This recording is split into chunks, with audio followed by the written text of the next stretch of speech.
my position, in short, is that the God of the Bible is the necessary precondition for everything, including for putative facts or the intelligibility of facts, and that the direct or indirect denial of God will lead to ultimate metaphysical incoherency. Now, an atheist can say there's a slice of pizza on the counter, but when we unpack that metaphysically, it's gobbledygook, because there's no ultimate frame of reference for that.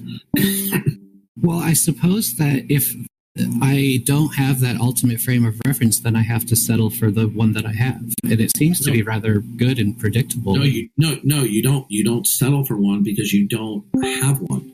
Okay. In other words, when you reject the self-disclosure of the Christian God in natural and special revelation, you're going to be operating by default from another metaphysical framework or ultimacy.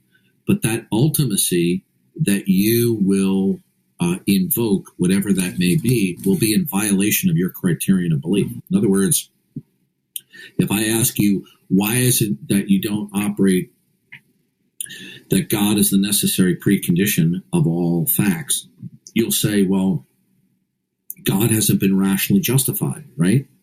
Well, I would say that there are truths that are self-evident that... Sir, why don't you accept that God is the ultimate framework upon which all dependent facts derive? Why is it that you don't accept that? Because there are facts that are true, whether or not they're... Because I believe that their truth lies in and of themselves. No. Okay, For example... That doesn't... Okay, then what you're saying is that there's... The reason why you don't accept God as the ultimate framework is because there's another ultimate framework. I guess that ultimate framework then would be, well, for example, like something is always itself, right? So that no. Like to me, that's self-evident. You're confusing the conformity of certain propositions to the laws of logic with ontological status. Okay. Now, either you hold to the creator-creation distinction or you don't, and then you're what is called a monist. If you hold to the creator-creation distinction, then you would be a dualist. There's God, and then there's creation. God is the ultimacy. God is the ultimate framework from which dependent facts derive, which would be the creation. Now, if you don't accept the creator-creation distinction as an atheism, then something else has to be ultimate as a framework, right, metaphysically, in order for you to have intelligibility for dependent facts. So what would that be? Would that be the substrate at a quantum level? I honestly don't know. I guess I've always just thought that like laws of logic and nature have been reproduced so many times. Like if we want to talk about it in terms of probability. Sir, here's the problem, okay? What you were saying is that the consistency of events that you experience conform to the concept of the universals of the laws of logic, but you do not observe universals. Universals cannot be observed. You have to be omniscient. So therefore, when you invoke the universal of the laws of logic, you're invoking them in virtue of fantasy, not because of observation. Okay, I guess I have not seen anything to make me think that. You know what I mean? Like I can't imagine a scenario. What you're saying is I haven't seen anything inconsistent with it. That's what you're saying. Yes, and to me, when you ask, that's the logic. That's the logic of the chicken on the farm. You see, the farmer came out every single day for 15 years. Yeah, and on the first day of the 16th year, the farmer came out and the chicken got all excited because the farmer had the bucket of grain, and that every time the farmer came out every single day, he saw that without exception. And on the first day of the 16th year, the farmer picked up the chicken and put it on the chopping block and cut its head off for dinner. Okay. Yeah, so the chicken had an expectation of continuity because of past events, but that doesn't logically necessitate the future will be like the past. So the bottom line here is simply this: is you have no metaphysical framework to have an expectation that the future will be like the past because you're begging the question. Okay.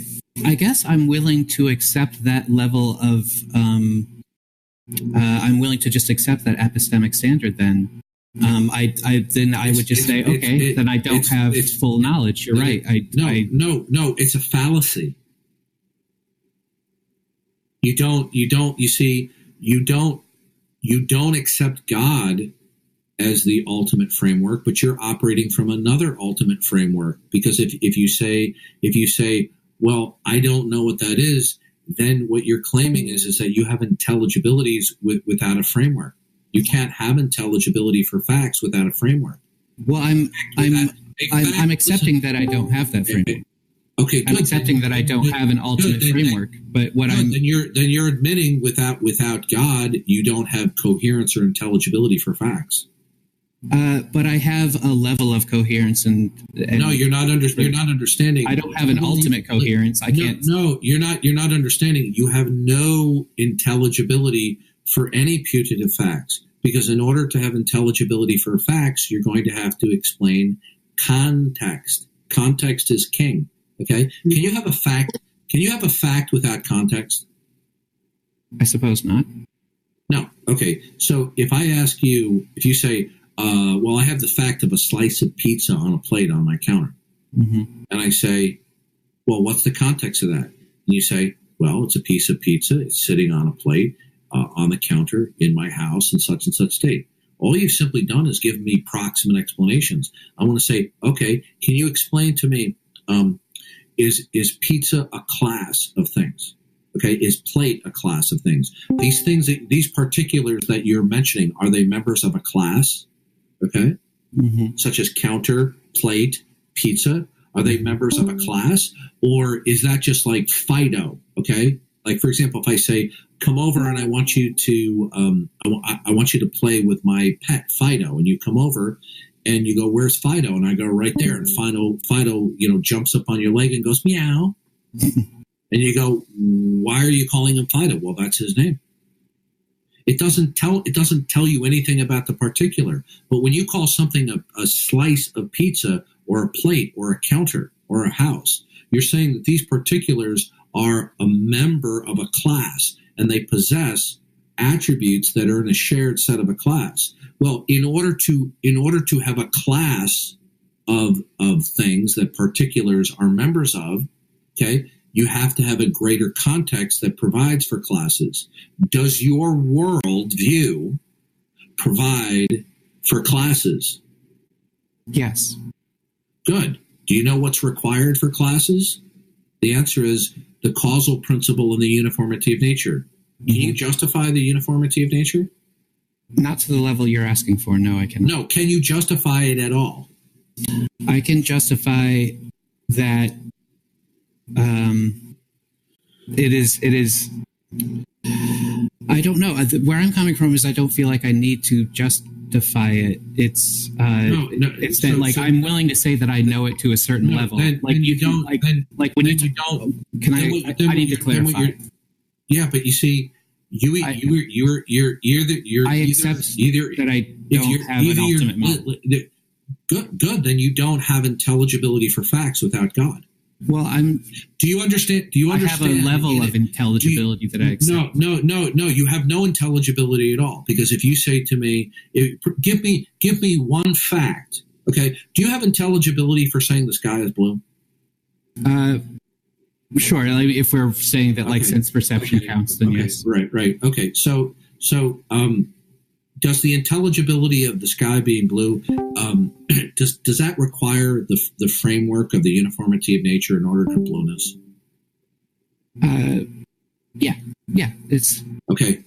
So, but I can't say that it will always be blue. I could, because I can't. No, sir. In order to say the sky is blue, okay. In order for you to say the sky is blue, right? Nature is going to have to operate in some regular ways. Okay, blueness is a class, sir. Right? Now, when you say the sky is blue, right? It's going to require that nature operates in law-like ways. Because if you cannot account for nature operating in law-like ways, then skyness and blueness don't mean anything. Skyness and blueness only mean something if nature operates in some regular ways. That there is actual that there's the continuity is not just simply illusory, right? So, in order to have intelligibility for skyness and blueness, nature's going to have to operate in law-like ways. Does the world, in your God-free world, does the world operate in terms of laws? Well, yeah, it's because how do you know that? How do you know that? Well, I don't know if I can't. They justify it themselves. It's observed and it's listen. That's begging the question. I understand. If you say it's observed, that's a fallacy because observation presupposes laws of nature. So you're presupposing laws of nature, then invoking eyesight, and then saying therefore laws of nature. Well, that's a fallacy. No, well, what I'm saying is that it's self-evident. Do you understand that? Do you understand that's a fallacy? The laws of nature are not, listen to me, laws of nature are not self-evident. If I told you all swans are white, and you say, how do I know that it's self-evident? And you say, how is it self-evident? Listen to me. I wouldn't take that as self-evident. That's the line of reasoning that you're using, sir. Well, then I should now clarify. Okay. What is your rational justification that their nature operates according to laws? I don't know how to justify those laws outside the laws themselves and outside the laws of logic themselves. I don't know how to explain. Do you have a rational justification that nature operates according to laws? Other than the predictability we've seen with the laws themselves, I can't give like a meta-analysis. Predictive capability does not necessitate laws. Can chance produce the same sequences? I suppose my position is Can chance produce the same sequences? Can chance produce 27s in a row? Yes. Okay, so then you can't invoke predictive capability as necessitating laws. So what's your justification that there are laws of nature? Only that I've seen them and that they've been predictive so far. That's already been debunked. You're begging the question. All swans are white. That's a fallacy. Well, I wouldn't count that as a self-evident statement. Sir, do you understand? Listen to me. Do you know what the fallacy of begging the question is? I do. I don't know how to answer your question. So the answer is you don't have a justification in your not God world for the uniformity of nature. And if you don't have a justification for the uniformity of nature, then you don't have intelligibility for classes of things. If you don't have intelligibility for classes of things, then pizza, plate, and counter lose its meaning. I suppose I am willing to accept, because these are all, it's okay. Yeah. How do you justify logic? How do you justify the laws of nature? What is holding this together and making it predictable? In the Christian worldview, God has done a sequence of revelatory acts, both in natural revelation, and that includes my mind being made in His image, and He has given He is through His revelation, His revelatory acts. He has made us to think in certain foundational ways about the world around us that we cannot think otherwise. From a Christian point of view, God's creative act of making us in His image is a justification for that knowledge state.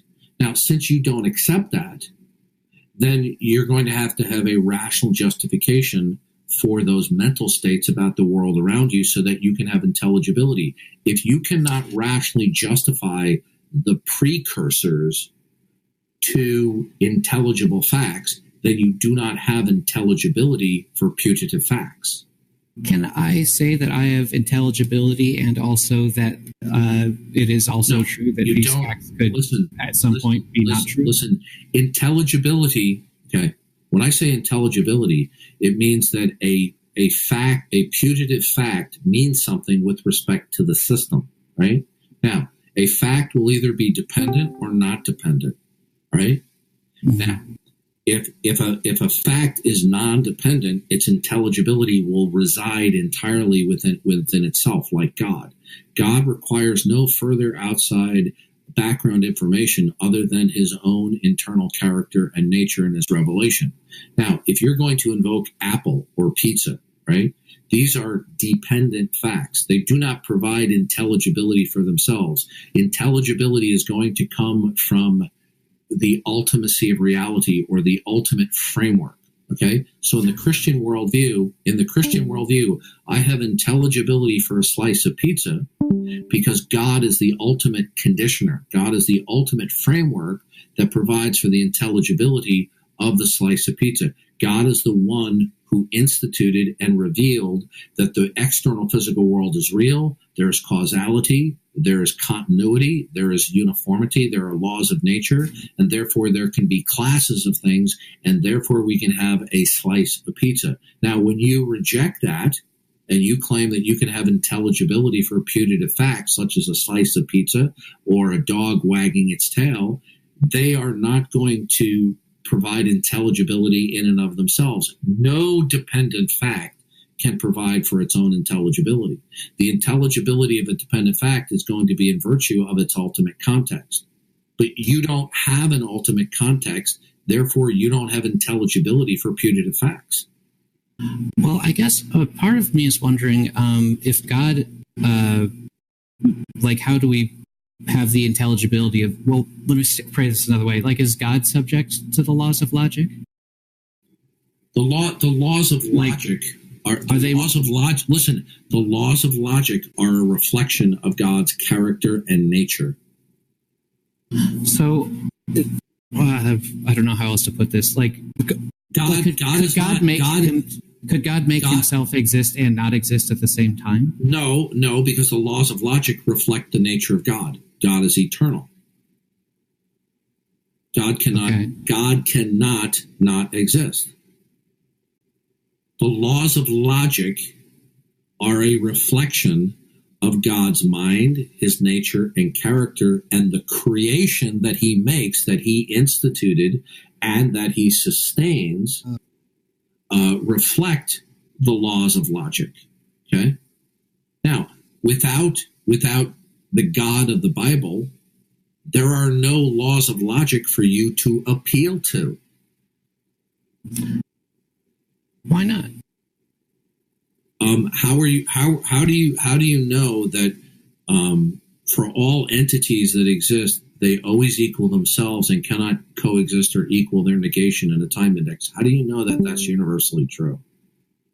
I believe it's a priori. It's axiomatic. That truth exists. Yeah, a priori and axiomatic is slang for I fantasize that it is. Well, I guess I just don't see it that way. No, you're not understanding it. A priori and axiomatic are just philosophy-speak nomenclature for I imagine the world is this way. Okay, so on the one hand, do you think that God is imaginative? As in, well, yeah. Well, if God exists, imaginative. Do you believe that God is imagined rather than actual? I can't make that call for other people. You actually do make that call because you're an atheist. You do not hold to the creator-creation distinction, so your position presupposes its falsity. So you would have to say, yes, God is imaginative because your position entails the falsity of God. Well, the context under which I try to make my beliefs is under how it affects my life and the lives of others. Your position entails the falsity of God. Do you understand that?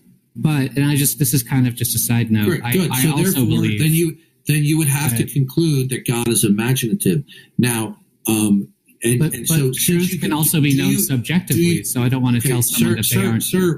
Sir, in order for there to be truth, does it require a reasoning process? I suppose so. Yeah. Is okay. And so, what are the preconditions for reason? Is it continuity and regularity?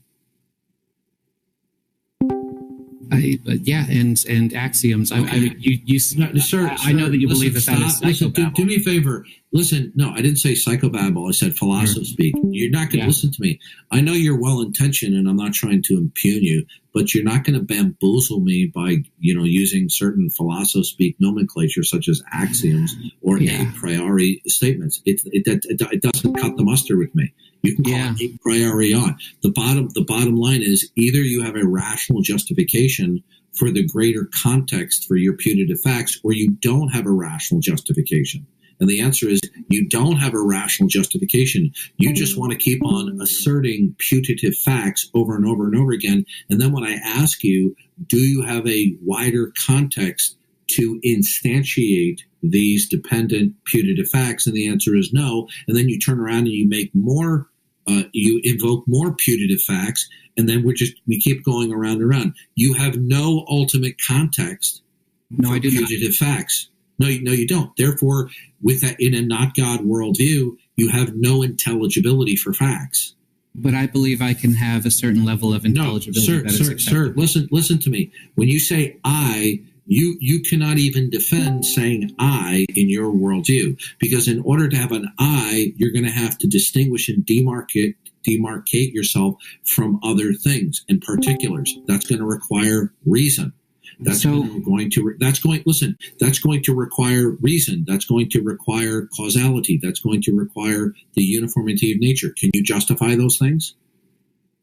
Because if you can't, then you can't say I. Because in order to say I or you or dog or cat, it's going to require a certain system or a certain wider context. So I couldn't, for example, say what Descartes said famously, like that he's thinking presupposes a thinker, and that's why cogito ergo sum is a fallacy. That's circular. Oh. I think, therefore I am. He's presupposing in the beginning, I think, therefore I am. So, but he can observe his own thoughts. No, okay, but you're not understanding. Okay, let's take the I. Okay, you want to say I think. Is the I in I think dependent or not dependent? Oh my gosh, you're not going to like this. I'm going to say axiomatic again. I'm afraid. That's gobbledygook. That's white noise. Well, I guess you're not understanding. Is a banana is either dependent or not dependent? Well, banana's dependent. It begins to exist. Okay? So the bottom line is this. Any putative fact will either be dependent or not dependent. That's the law of excluded middle. I guess I thought that we had certain truths that we could build from in order to have you have no truths or putative facts that you can provide intelligibility for. None, zero, nada. You have nothing. You're just asserting these things arbitrarily. Now, when it comes to Descartes' dictum, when you say I am, is the I in I am or I think, is that dependent or not dependent? Is that a putative fact? Well, the answer is yes. Good. Is that fact dependent or not dependent? The fact of I? Yeah, is the I. If you said apple, dog, or I, doesn't matter what putative fact you're giving me. You could say skyscraper, you could say jet, you could say I. Is that a dependent or non-dependent? Dependent on a context. Right. Okay. Now, do you understand? Yes. Do you understand a dependent fact that doesn't depend upon anything? Is that intelligible? Only to a certain extent. No. The answer is no. A dependent fact that doesn't depend upon anything is a contradiction in terms. I guess I'm accepting your. Listen carefully. You're not focusing. A dependent fact that doesn't depend upon anything is a contradiction in terms. It's incoherent.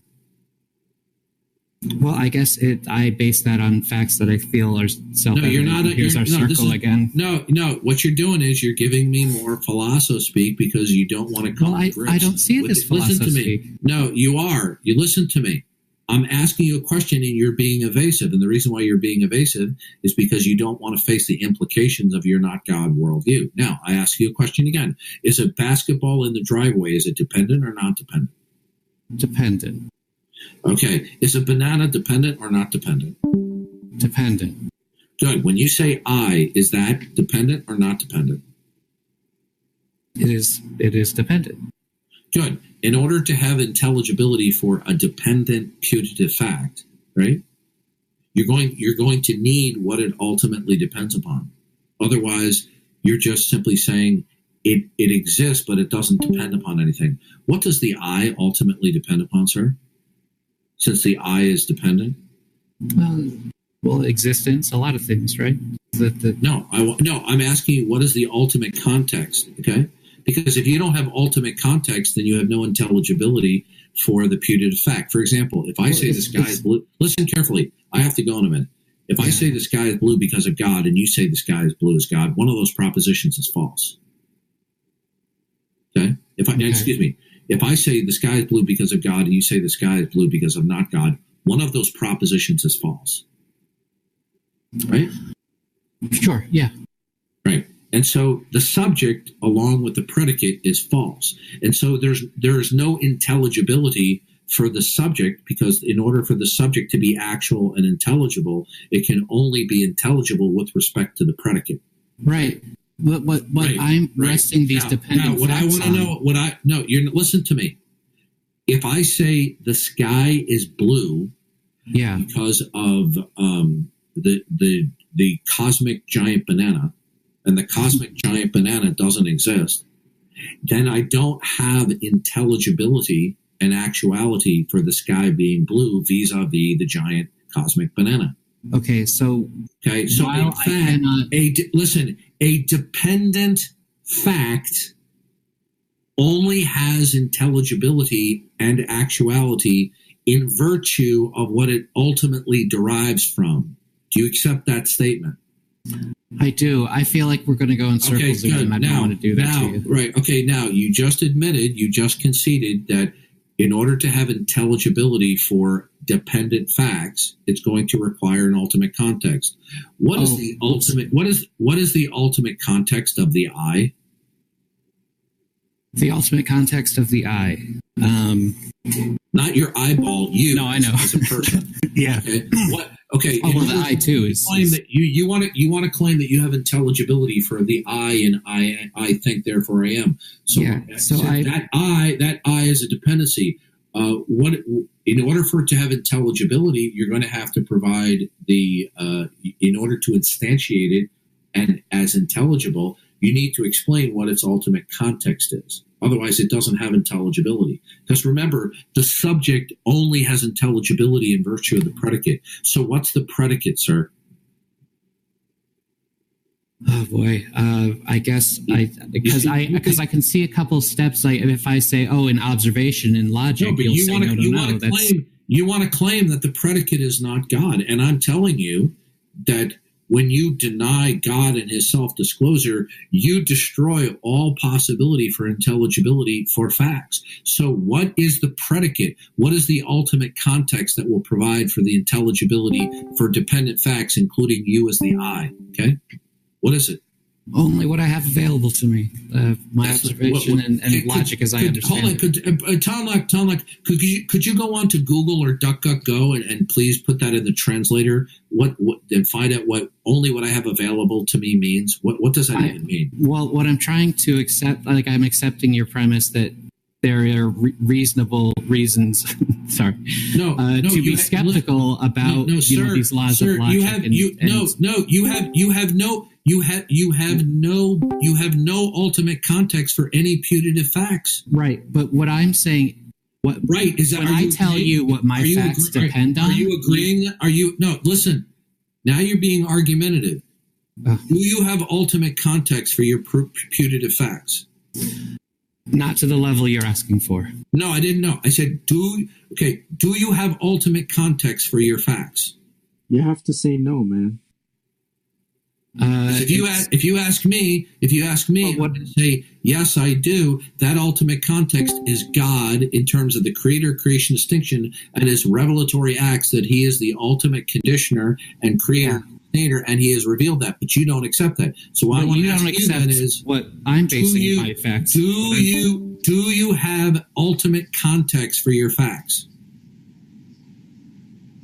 Remember, you're not ultimate yourself. Do you have? I understand. No, I don't. Okay, I don't. But I don't think that makes it intelligible. You're not understanding. You don't. You see, you're missing the point. Okay, intelligibility for a fact will be in virtue of its ultimate context. No ultimate context, you don't have intelligibility. Don't confuse metaphysical intelligibility with semantic apprehension. You can semantically apprehend the slice of pizza on a plate. Right. That's not the issue. The issue is metaphysically, okay? If you're going to present a fact, if in order for it to be intelligible, in other words, it's instantiated in existence, all right? Right? Now, you're going to have to provide final and ultimate context. Merely giving me several proximate or concentric rings of context isn't going to suffice unless the final explanation is ultimate. Okay? Can I give him a hint? You can because I have to go. But let me just say this: I've been very hard on you, but you've been very gracious. You've been, I think, pretty transparent. And I just want to let you know that I appreciate the discussion and the debate, and I hope we can do this again. But me too. I got it. I'm going to take some things back to the drawing board because I must not be being clear. But yeah, well, have a good night. All right. Yeah, and I sincerely mean that, and other people will tell you that after I leave, because we don't get people like you who come in here and converse in the complete adult fashion as you've done. I mean, we get trolls. So it's refreshing. Even though I disagree with you, it's just refreshing and very much appreciated that you approach the situation intelligently. Well, thank you, and thanks for having the conversation with me. All right, I got to run, everybody. Come back here. Hey.